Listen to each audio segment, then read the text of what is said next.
বান্দা যখন নামাজের মধ্যে দাঁড়ায়, বান্দা নামাজের মধ্যে দাঁড়ায়া যেই সময় আল্লাহু আকবার বলে হাত বাঁধলো, হাত বাঁধার পরে বান্দা সুবহানাকা পড়লো, পড়ার পরে যেই সময় আলহামদুলিল্লাহ পড়া আরম্ভ করলো, আলহামদুলিল্লাহ পড়ার মাধ্যমে আমার আল্লাহ তাআলার নিকট কথাবার্তা হয়, সাহায্য প্রার্থনা করা হয়।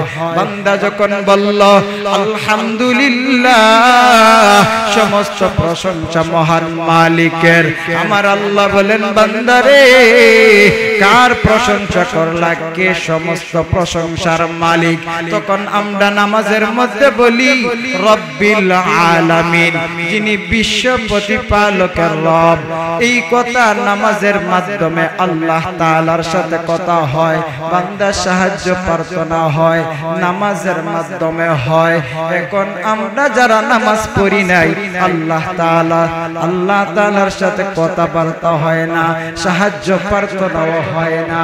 এই জন্য মহান মালিকের কাছে যদি আমরা যদি সাহায্য প্রার্থনা যদি করতে হয়, তাহলে আমরা নামাজ পড়তে হবে। নামাজ পড়লে অনেক লাভ, অনেক লাভ।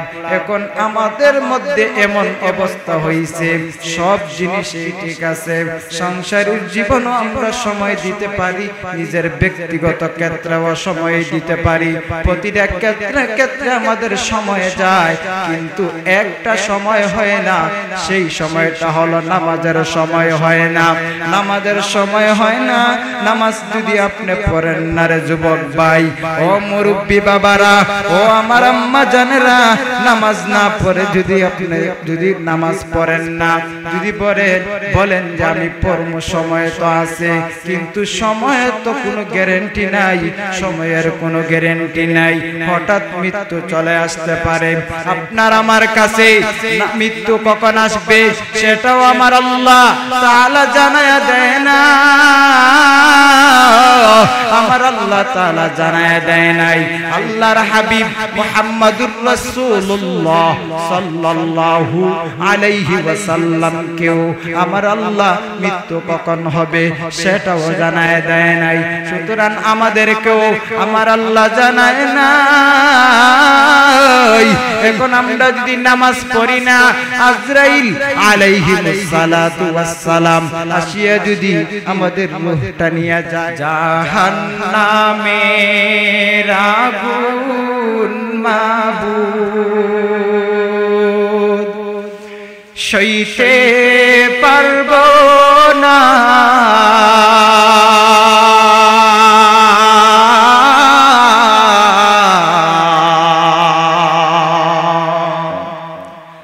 দুনিয়াতে নৌকা দায়া আখেরে কাদায়ো না,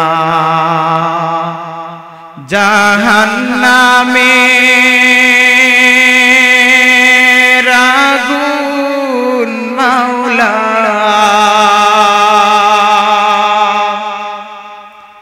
সইতে পারবো না,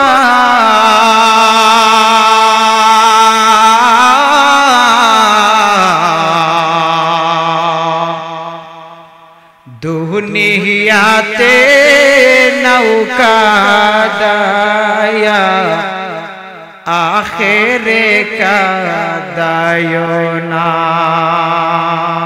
লাউলা বিকামালিহি কশফত তুজা বিজমালিহি হাসনাত জামিউ খিসালিহি صلوا عليه وآله لا إله إلا الله لا إله إلا الله لا إله إلا الله لا إله إلا الله لا إله إلا الله محمد মুহাম্মাদুর রাসূলুল্লাহ সাল্লাল্লাহু আলাইহি ওয়াসাল্লাম। আলহামদুলিল্লাহ, অধ্যকার আয়োজিত জামিয়া কোরআনিয়া সিলেট 2 দিন ব্যাপী ওয়াজ মাহফিলে দ্বিতীয় দিন ধারাবাহিকভাবে আলোচনা চলতেছে। এই মুহূর্তে আমাকে দেওয়া হয়েছে এই মাদ্রাসা যিনি প্রতিষ্ঠাতা পরিচালক শ্রদ্ধেয় বড় ভাই তরুণ আলেম দ্বীন মুফাসসির কোরআন হযরত মাওলানা সালমান আহমদ আখতাবী বারাকাল্লাহু ফি হায়াতি।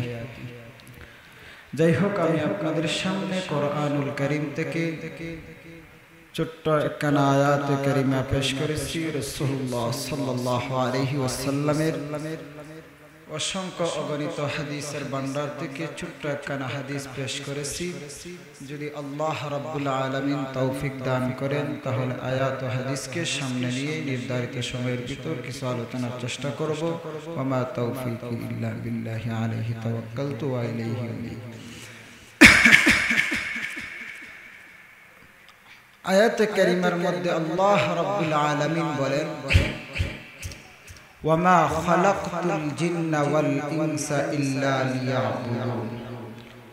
আমি আল্লাহ মানব এবং দানব জাতিকে সৃষ্টি করেছি একমাত্র আমি আল্লাহ তাআলার গোলামের জন্য। আমরা সাধারণত দুনিয়ার মধ্যে যে সমস্ত জিনিস, যেমন ধরেন একটা বাড়ি, এই বাড়িটা যখন আমরা তৈরি করি এটার একটা উদ্দেশ্য এর পিছনে থাকে। উদ্দেশ্যটা হলো আমরা এই ঘরের ভিতর বসবাস করব, জীবন অতিবাহিত করব, আমরা থাকব, এটা আমাদের একটা উদ্দেশ্য থাকে। ঠিক তদ্রূপভাবে মহান মালিকেরও একটা উদ্দেশ্য আছে। আমাকে আপনাকে দুনিয়ার মধ্যে দেওয়ার একটা উদ্দেশ্য হলো বান্দা আমি আল্লাহর গোলামি করবে। এখন আল্লাহ রাব্বুল আলামিন দিয়েছেন আল্লাহ তাআলার গোলামির জন্য, এক আল্লাহ তাআলারই ইবাদত করতে হবে। আল্লাহ রাব্বুল আলামিনের যত ইবাদত আছে তার মধ্যে সবচেয়ে গুরুত্বপূর্ণ আহাম ইবাদত হলো নামাজ। এই নামাজ আল্লাহ রাব্বুল আলামিন আপনার আমার উপর ফরজ করে দিয়েছেন। নামাজ পড়া ফরজ। আর এই নামাজের হিসাব হাসরের মাঠে কিয়ামতের দিন সর্বপ্রথম আল্লাহ রাব্বুল আলামিন তার বান্দা বান্দীদের কাছ থেকে গ্রহণ করবে। আল্লাহর রাসূল হাদিসের মধ্যে বলেন, আউয়ালু মা ইউহাসাবু বিহিল আবদু ইয়াউমাল কিয়ামাতিস সালাত, আও কামা ক্বালা আলাইহিস সালাম। তাই নামাজের গুরুত্ব অপরিসীম, নামাজের গুরুত্ব বেশি। রাসূল সাল্লাল্লাহু আলাইহি ওয়াসাল্লাম নামাজ পড়া দেখলে সাহাবায়ে কেরামদেরকে নবীজি অনেক আনন্দ পাইতেন, খুশি হইতেন। একটা ঘটনা হলো রাসূলুল্লাহ সাল্লাল্লাহু আলাইহি ওয়াসাল্লাম সাখরাতের সময় আল্লাহর নবী বিছানার মধ্যে অসুস্থ অবস্থায় আছেন। সেই দিকে মসজিদের মধ্যে নবীর সাহাবী হযরত আবু বকর সিদ্দিক রাদিয়াল্লাহু তাআলা আনহু ইমামতি করতেছেন সাহাবায়ে কেরামদেরকে নিয়ে। রাসূল তাদেরকে বললেন যে তোমরা আমাকে মসজিদ পর্যন্ত নিয়ে যাও, আমি দেখি আমার সাহাবারা আবু বকরের পিছনে নামাজ পড়তেছে, আমি একটু তা দেখে আসি। সাহাবায়ে কেরামরা আল্লাহর নবী মুহাম্মদুর রাসূলুল্লাহ সাল্লাল্লাহু আলাইহি ওয়াসাল্লামকে মসজিদের মধ্যে নিলেন, জানালার কিনারায়। আল্লাহর নবী দেখলেন হযরতে আবু বকরের ইমামতিতে সাহাবায়ে কেরামরা পিছনে নামাজ পড়তেছেন। আল্লাহর নবীজি জানালার পাশে গিয়ে নবীজি নামাজের মধ্যে দাঁড়াইলেন।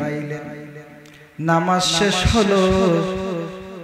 যিনি হাদিস বর্ণনা করেন তিনি দেখতেছেন আল্লাহর নবীজি প্রথমবার কাঁদতেছেন, আবার হাসতেছেন।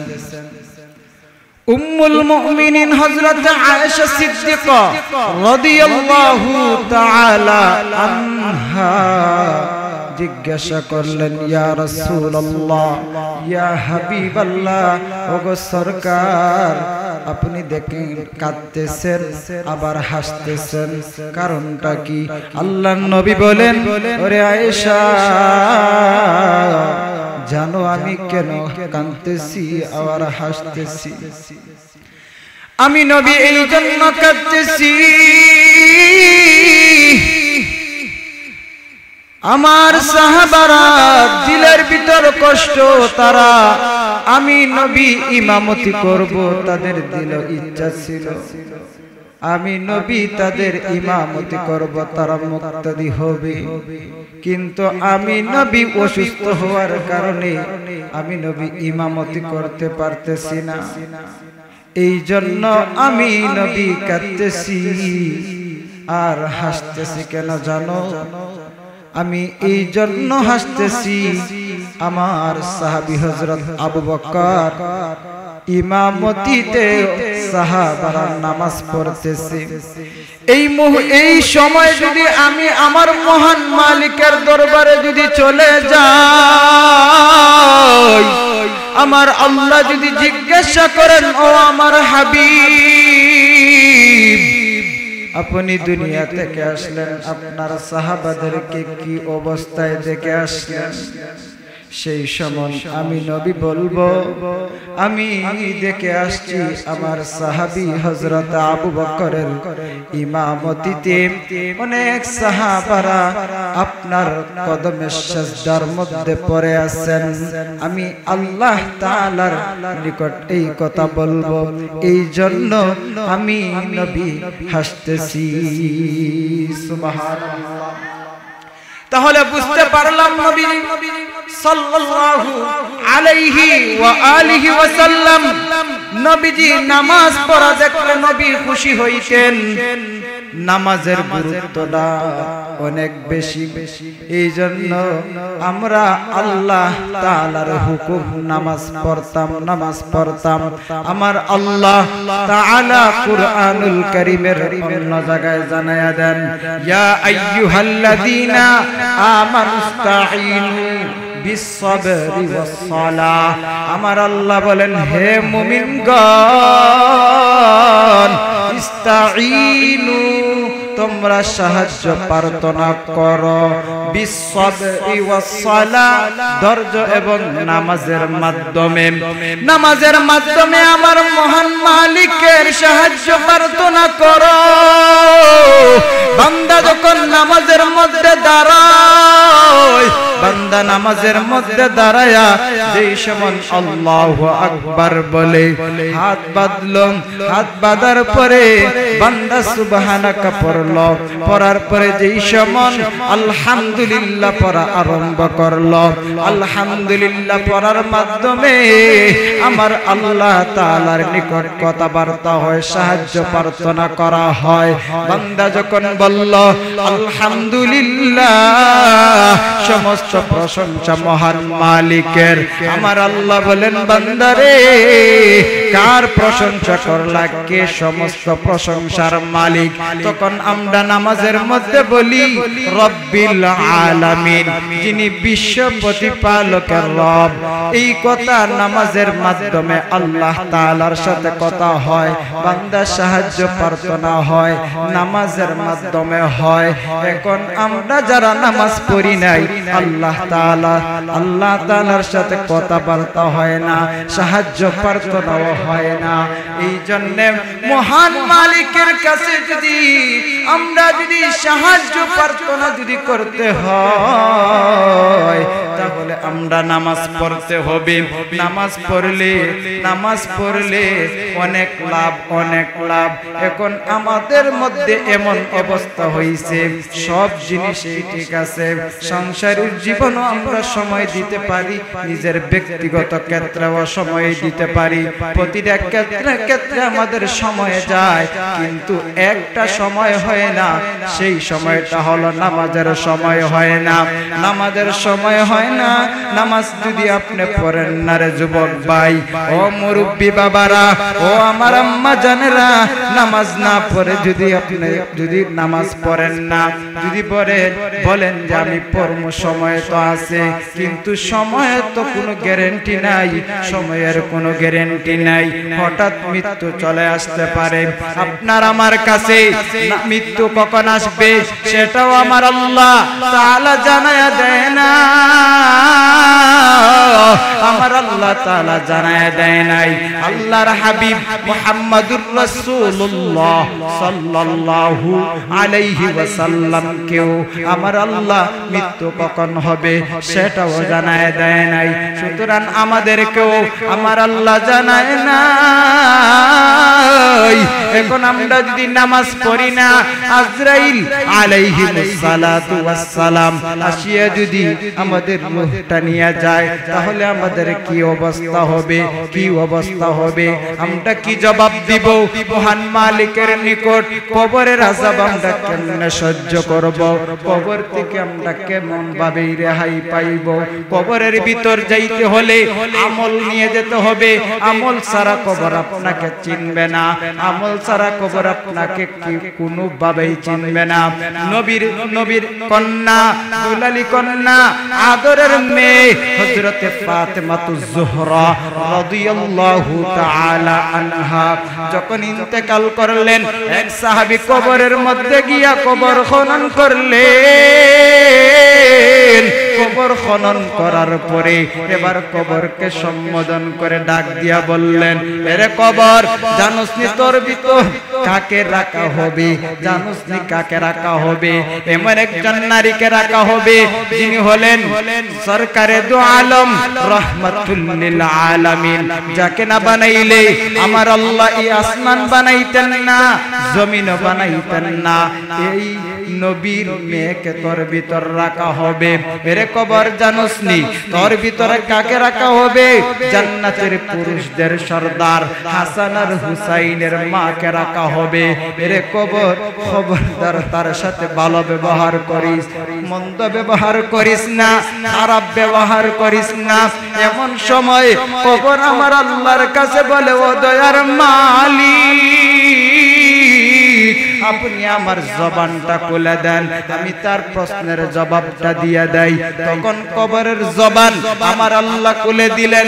তখন কবর ডাক দিয়া বলে, এ নবীর সাহাবী, শুনো শুনো, আমি কবর নবীর মেয়ে চিনি না, হাসান হুসাইনের মা চিনি না, আলীর স্ত্রীও চিনি না, আমি কবর শুধু চিনি আমার কবরের ভিতর যে নেক আমল নিয়ে আসবে, ভালো আমল নিয়ে আসবে, আমি কবর তার সাথে ভালো ব্যবহার করব।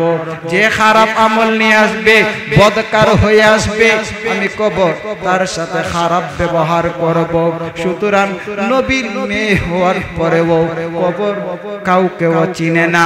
আপনি আমি দন মন গড়া জিন্দেগি কাটাই, আমরা তো নবীর কোনো কিছুই নয়, আপন নয়, শুধু নবীর উম্মত হইয়া কবর আমাদেরকে কিভাবে রেহাই দিবে? এই কবরের আযাব আপনি আমি যদি দেখতাম তাহলে বুঝতে পারতাম। একবার যদি যাইতাম, আবার যদি দুনিয়ায় আসতাম, আর নামাজ ছাড়তাম না, আর আমরা গুনাহ করতাম না, কিন্তু আমার আল্লাহ তো সেই সুযোগ দেয় নাই। বান্দা, দুনিয়াটা হলো হল, দুনিয়াটা হলো তোমাদেরকে আমি আল্লাহ ছেড়ে দিলাম। মনে চায় আমি আল্লাহর গোলামি করো, মনে চায় নামাজ না পড়ো, তোমার ইচ্ছা। আল্লাহর নবী বলেন, দুনিয়া উসিজনুল মুমিন মুমিন ওয়া জান্নাতুল কাফির। দুনিয়াটা হলো মুমিনের জন্য হলো বালাখানা, আর কাফেরদের জন্য হলো জান্নাত। সুতরাং আমরা এই দুনিয়ার মধ্যে আমরা যদি নামাজ পড়ি, নামাজ পড়লে আমাদের লাভ। নামাজ যদি পড়ি না আমার আল্লাহর কোনো ক্ষতি হবে না। নামাজ যদি পড়ি না আমার আল্লাহর কোনো ক্ষতিও হবে না। নামাজ পড়লে নিজের লাভ। মন করা জিন্দেগি কাটাই। ও যুবক ভাই, ও আমার মুরব্বী বাবা, ও আমার আম্মা জানেরা, কিভাবে বললে নামাজ পড়বা? যদি বলো পা আগায় দাও, পায়ে ধরে বলে যাই খবরদার নামাজ ছাড়বা না। নামাজ পড়ো। নামাজ পড়লে আল্লাহ তাআলার নিকট প্রিয় বান্দা হইবা। আল্লাহ তাআলার ঘোষণা, যখন তুমি একজন পরিপূর্ণ মুমিন হবা, ইন্নাল্লাযীনা আমানু ওয়া আমিলুস সালিহাত কানাত লাহুম জান্নাতুল ফিরদাউসি নুজুলা। আমার আল্লাহ বলেন, ইন্নাল্লাযীনা আমানু, নিশ্চয় যারা ঈমান আনার পরে ওয়া আমিলুস সালিহাত, নেক কাজ করে, আমি আল্লাহ কানাত লাহুম জান্নাতুল ফিরদাউসি নুজুলা, আমি আল্লাহ তাদেরকে, আমি আল্লাহ জান্নাতুল ফিরদাউস তাদের জন্য রেখেছি। সুতরাং এই জান্নাতুল ফিরদাউস যদি আমরা যেতে হয় বাবা, নামাজ পড়তে হবে, আল্লাহ তাআলার হুকুম মানতে হবে, গুনাহ ছেড়ে দিতে হবে। আল্লাহ তাআলার যে হুকুমের প্রতি আমরা সেভাবে পালন করতে হবে। অবশ্যই আমার আল্লাহ মৃত্যুর পরে হাসরের মাঠে সেই দিন, যেই দিন আমার আল্লাহ রাগান্বিত আওয়াজ দিয়ে আমার আল্লাহ বলবেন, লিমানিল মুলকুল ইয়াউম লিল্লাহিল ওয়াহিদিল কাহ্হার। আমার আল্লাহ সেই দিন আমার আল্লাহ আওয়াজ দিয়ে বলবেন, রাগান্বিত আওয়াজে বলবেন, লিমানিল মুলকুল ইয়াউম হইয়া যায়, আল্লাহ তাআলার খাঁটি বান্দা হইয়া যায়। আমার আল্লাহ তাআলা আরশে আজিমের নিচে ছায়া করে দিবেন, আরশে আজিমের নিচে ছায়া করে দিবেন। এই জন্য বিশেষ করে আমরা এই পার্থিব জীবনটাকে আমরা প্রাধান্য না দিয়ে আমরা পরকালের কথা স্মরণ করিয়া আমরা মন গড়া জিন্দেগি না চালায়া আমরা আল্লাহ তাআলার হুকুম মতন নবীর সুন্নাত তরিকায় জীবনটা পরিচালনা করি, ইনশাআল্লাহ আল্লাহ তাআলার প্রিয় বান্দা হইবা। এ জীবনে না করিলাম বন্দেগী, এ জীবনে না করিলাম বন্দেগী, গুনাহ করে কাটাইলাম জিন্দেগি, গুনাহ করে কাটাইলাম জিন্দেগি। তওবা করে আবার তওবা ভাঙ্গিলাম, অবশেষে খাঁটি তওবা করিলাম, অবশেষে খাঁটি তওবা করিলাম। আদর করিয়া মানুষ আল্লাহ বানায়া, আদর করিয়া মানুষ আল্লাহ বানায়া, কেমনে দিবাই জাহান্নামে ফেলিয়া, কেমনে দিবাই জাহান্নামে ফেলিয়া। বান্দা যখন জাহান্নামে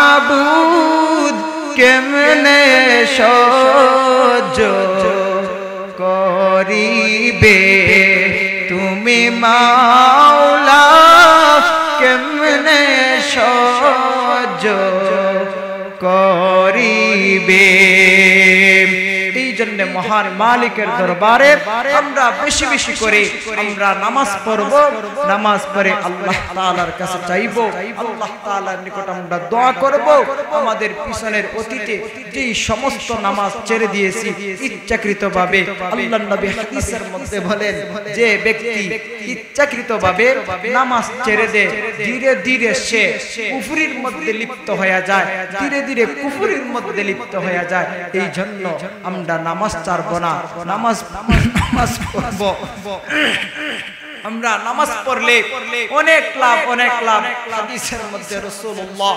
সাল্লাল্লাহু আলাইহি ওয়াসাল্লাম অনেক হাদিস বর্ণনা করেছেন নামাজ সংক্রান্ত আল্লাহ রাব্বুল আলামিন কোরআনুল কারীমের মধ্যে বলেছেন অনেক জায়গায় নামাজের কথা যখনই আমরা ঈমান আনি ঈমানের পরে নবী বলেন তোমরা নামাজ পড়ো কারণ হাদিসের মধ্যে আল্লাহর নবী বলেছেন আউয়ালু মা ইউহাসাবু বিহিল আবদু ইয়াউমাল কিয়ামাতিস সালাহ কঠিন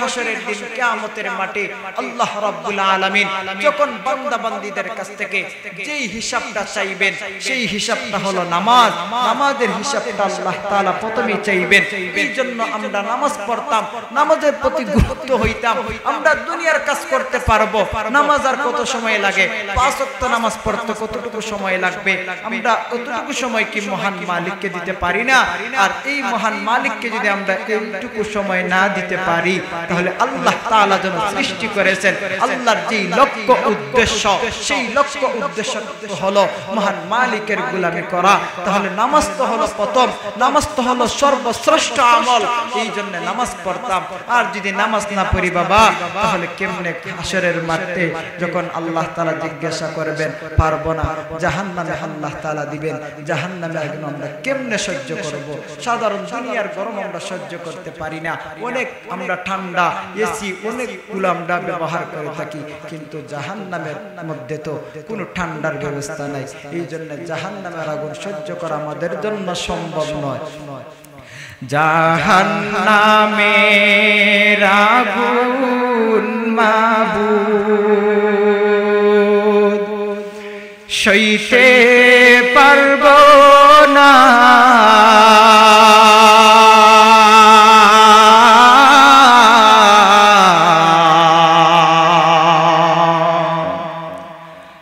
দুনিয়াতে নৌকা দায়া আখেরে কাদায়ো না জাহান্নামে আগুন মাওলা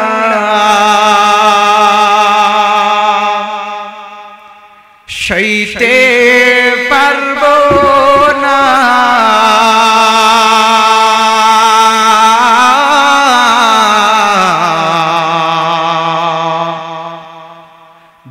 দুনিয়াতে নৌকা দায়া আখেরে কাদায়ো না দুনিয়াতে নৌকা দায়া মিজানে কাদায়ো না আজরাইল যেদিন ধরা দিবি কোনো জোর না চলিবে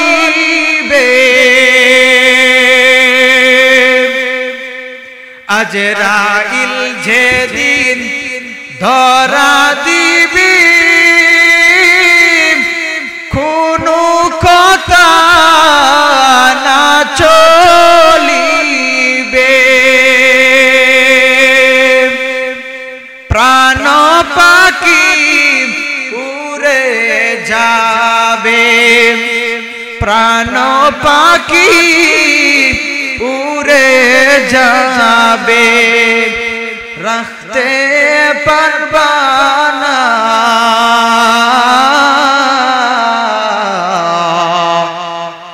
দুনিয়াতে নৌকা দায়া আখেরে কাদায়ো না দুনিয়াতে নৌকা দায়া আখেরে কাদায়ো না জাহান্নামের আগুন মাবুদ সইতে পারবো না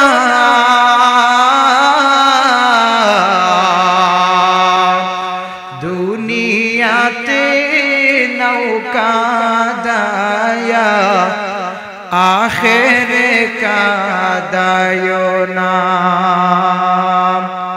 আল্লাহ রাব্বুল আলামিন যেন যতটুকু আলোচনা করলাম সর্বপ্রথম যেন আল্লাহ তাআলা আমাকে এবং শুননেওয়ালা সবাইকে যেন আল্লাহ রাব্বুল আলামিন আমল করার